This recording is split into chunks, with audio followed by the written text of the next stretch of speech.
It's only 11 something, but why does it feel like it's 2 something? We just vibing, we just crazy, baby. What's up, YouTube? It's Cralisa Victoria back with another video. If you guys are new to my channel, thanks for tuning in. If you've already been subscribed, thanks for coming back. So in this video, I just want you guys to know that I'm just basically giving you a life update. Okay, so today is December 10th, and December 31st would make it 21 days from today that I would be, basically pretty much like on this quest. 21 days of just like really focused on health, really trying to get my groove on, like as far as success. I literally have a test coming up in January. I have my Master's of Arts and Law program starting in January on the same day as my LSAT test. I'm going to actually be pursuing my Master's of Arts and Law, and I'm probably going to focus on legal studies. It will either be a concentration in legal studies or it will be business. Considering I have my degree already in criminal justice, sociology, and business, but I predominantly work in business management, business management. I'm in business with properties and real estate and stuff like that. So business is my prominent thing. I already have an MBA. For you guys who do not know what an MBA is, it is your Master's of Business Administration. Since I already have an MBA, I am going to be going after the law component. So growing up, just quick story about me, I've always wanted to get my JD MBA, which is, a JD is the Juris Doctor, which is a law degree.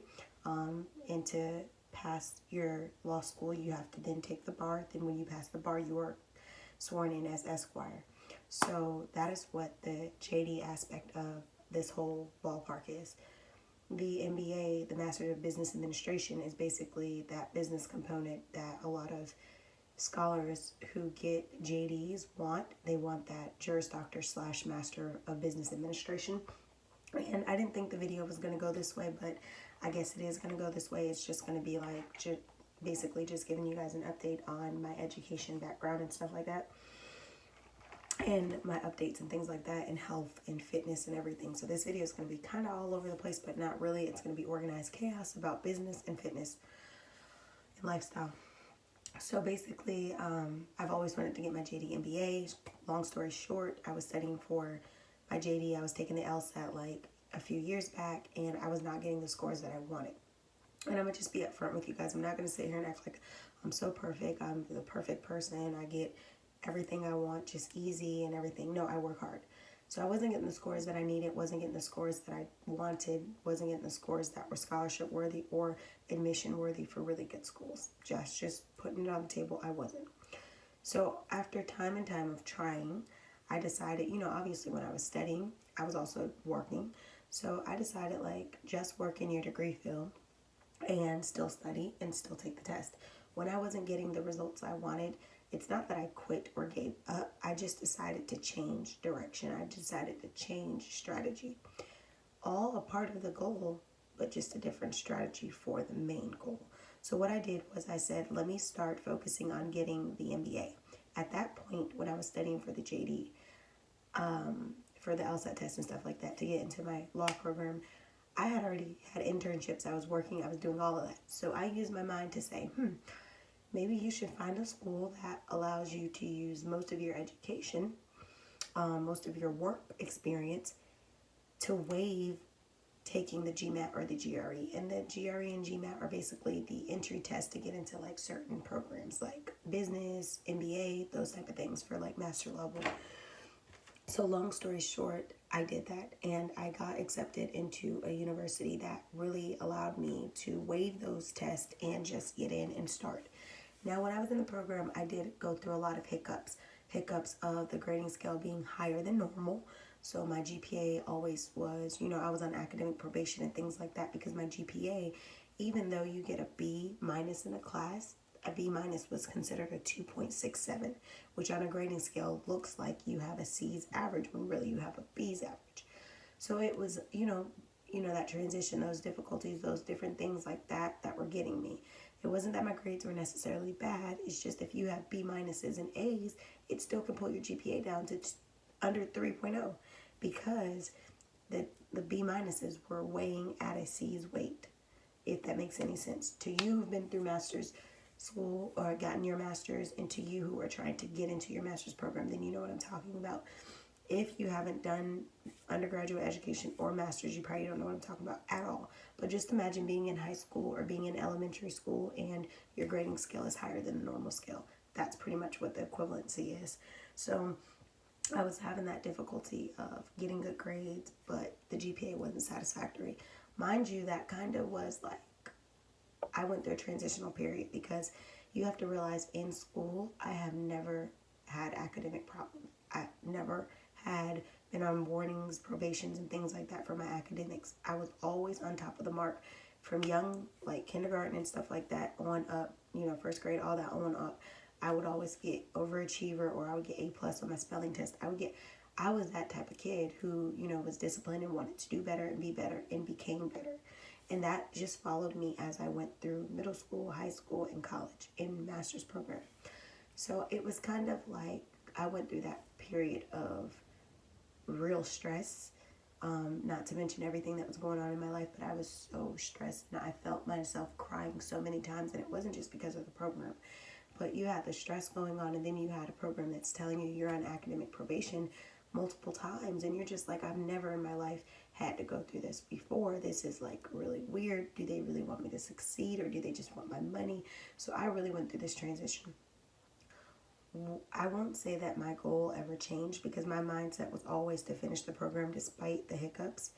But I think one thing that really helped me get my last stretch, like pull that last stretch, was I got invited to a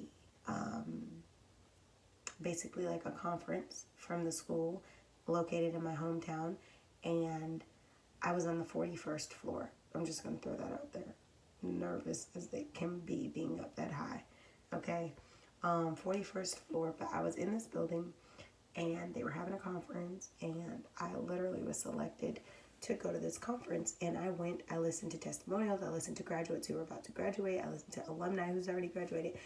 And after that, I concluded, you are and you will finish this program. I was on eggshells because I had academic probation, academic warning, and they basically recommended a course of action for me to get off of it, and I declined their course of action because it would have required me to retake some classes that I had passed just to get a higher GPA, and I said, no, I'm not doing that. I'm going to take the classes that I need to finish. I'm just going to have to get higher grades, and I'm going to have to work my butt off. So I was going against the grain, so of course the pressure was on. You don't want to go against the grain and lose. You need to go against the grain and win. So I went against the grain, and I ended up getting A's in my classes, all of that. Finished my program GPA where it needs to be. MBA, in hand received, got it, okay? I went against the grain, but that's because I knew me. I believed in me. They didn't know me from Adam and Eve. They only knew me as a number in their school. And I knew who I was and what I brought to the table. And I stepped my game up on 1,000. And it wasn't that I was ever being lazy in the program. It's just I was going against the whole faculty of their suggested route to finish. So I had to be better and do better. So needless to say, I passed. I don't know who y'all believe in and what y'all believe in, but I believe with God all things are possible. And I definitely believe that good things come to those who wait and those who work. So it turned out for me. So fast forward, I finished the MBA program. I decided I want to tap back into the JD program. I'm now scheduled to take my test in January. I have not studied like that at all, maybe a couple times. Not noble studying at all, not noteworthy at all. I've been really busy. When I do study, it hasn't been my all. I've been exhausted, but I've had things going on, and it's just timing right now. Things are happening that I have no control over, which you can't stress what you can't control. But that's just the truth and the reality of my life. So I know taking this test that I'm not going in as prepared as I want to. And when I tried to cancel like almost a month ago, I couldn't change the date because all the dates were filled up. So the next time I would be able to probably take that test wouldn't be until next year unless I found a testing center that actually had someone who dropped or is not going to be taking the test. So I decided, I had already been like about a year and a half ago, I got accepted into the Master's of Arts in Law program, which in the MA in law program, you can gain knowledge that lawyers would know, like take classes that contract law, business law, things like that, but you cannot practice as esquire. Practicing as an attorney, you cannot practice with the Masters of Arts in Law, but you can still do some legal work that will require reference from you, even though you don't have the JD. So I decided this year, I had been contemplating, am I going to do that? Am I not? Here's the reasons why I am.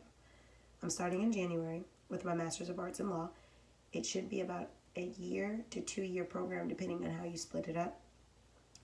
I'm going to do it because, one, what if I never get the score that I wanted to get into that JD program and I don't go to law school? At least I will have the MA in law with a background in law times my MBA. So it still would be law and MBA. It would still be ultimately, portionately what I wanted in the end of the day, except I wouldn't be able to practice. 2, I believe that this might be insight into, is the law school program going to be for me? Is this course too extensive for me that maybe law school isn't going to be for me? This will give me insight. Lastly, I believe that this would also be able to give me an idea of what briefings and case studies and things are like that might be like for law school. And it would also give me extra equipment and security, and it would also add to the asset of me as an individual. I would be more of an asset by having that law background and that legal background, and I'm already with degrees in law or in legal, criminal justice, all that, and I'm also in degrees that has to do with business. So I definitely know that it would fit my current lifestyle without doing too much. It would just be set in stone, something within my life. What else? Oh yeah, and then if I never go to law school, I don't want to, because maybe I'll decide like, oh, I don't want to go to law school anymore, like out of nowhere, because I have so many different entrepreneurial endeavors that I do that maybe I want to spend more of my time in my businesses than spending more of my time in like school, so I might decide maybe I don't want to do law. I would much rather have done the Masters of Arts in Law program, knowing that I would have a background in law and have some things that I can do in law, than to not have the MA in law or the JD. I'd rather just not have one, but I don't want to lack both. So doing the MA in law, I think, is going to give me camera died as always, but doing the MA in law, I believe, will definitely give me a good, and to tell you the truth, I have been contemplating the program for the last months, and I finally decided, and I can genuinely tell you right now that I am super excited to start this program. I do believe that it's going to come with its complexity and its difficulty, but because I have a passion in having law as a part of my background, I think I'm really, really interested. And also, you have to realize, I already do things that contain law right now, so I think it will strengthen my understanding of laws and things that I can actually apply within my real life, my life, because some laws out there that pertain to me, protect me, I might not readily know, but to be able to be a part of these courses as it pertains to contracts, as it pertains to business, as it pertains to, I can't think of the other class. They're in my email that I just got signed up for, but there's a total of 3 classes I'm going to have in this semester, and I'm super excited to go hard. I want to do my homework. Because I'm passionate about learning, I want to enhance who I am. So even today, I'm off, I'm not working, because you guys know I picked up my seasonal jobs and I do a million things. I am working today, but just not physically out at one of the seasonal jobs I have. So I'll be working on some properties and things like that for some of the individuals I know who are looking to move or want to buy. And then I also will be looking into my curriculum. I'll be looking into writing out my new goal list. I have some things I need to get done. I need to catch up on reading. And I just need to get some things done. So pretty much that's what I'll be doing. I hope you guys enjoyed this video. I want to conclude it before it just dies on me again. Oh, no. I'm not going to conclude it. My foot is dead. My foot is dead. So basically what I'm going to end up doing, and I kind of want to stand up or something. Child, my foot is dead. So basically, I am about to end this video. So as you guys can see, I have on workout clothes. No, I didn't want to just come in the video and just have on workout clothes and not be about to work out. My foot is like sleep, y'all. So, wake up. So basically what I'm about to do is I'm about to get a little workout in too. What's up, YouTube? It's Cralisa Victoria. I'm back with another video. I don't know if you guys can see me all the way, but I am still in sports bra and pants because yoga, workout. I didn't close out the last video, so I'm just going to literally make this 30-second clip or so to just say thanks for tuning in, and make sure you guys stay tuned for the next videos I'm about to do. It's only 11 something, but why does it feel like it's 2 something?